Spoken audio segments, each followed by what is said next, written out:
Nasamsam ang mahigit 1 milyong pisong halaga ng ilegal na droga mula sa dalawang sospek sa isinagawang buy-bust operation sa Makati City. Ang ulat mula kay Pacho Woman Mary Tony Veva.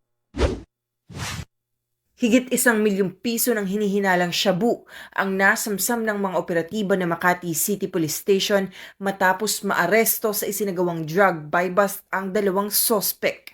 Alas 12 ng madaling araw nitong nakaraang Biyernes lang nang makalaboso ang magtropang sina alias Lulu at alias Pinky sa isang condo unit sa Barangay Bel Air.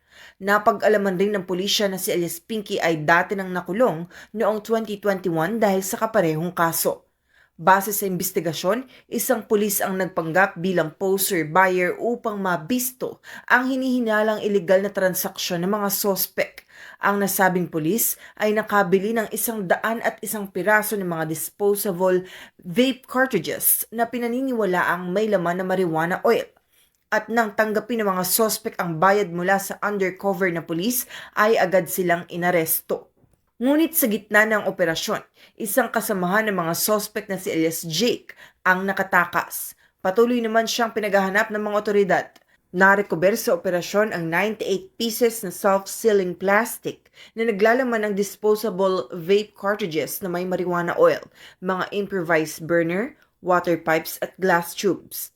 Dagdag pa ang 2 pirasong ecstasy tablets ng shabu na may kabuo ang street value na aabot sa higit 1.4 million pesos.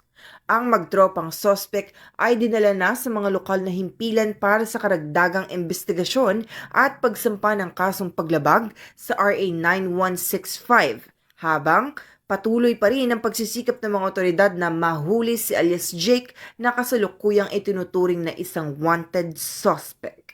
Mula dito sa Southern Police District, ako ang inyong PNN correspondent, Patrolwoman Mary Tony Veva, alagad ng batas, tagataguyod ng Balitang Pulis.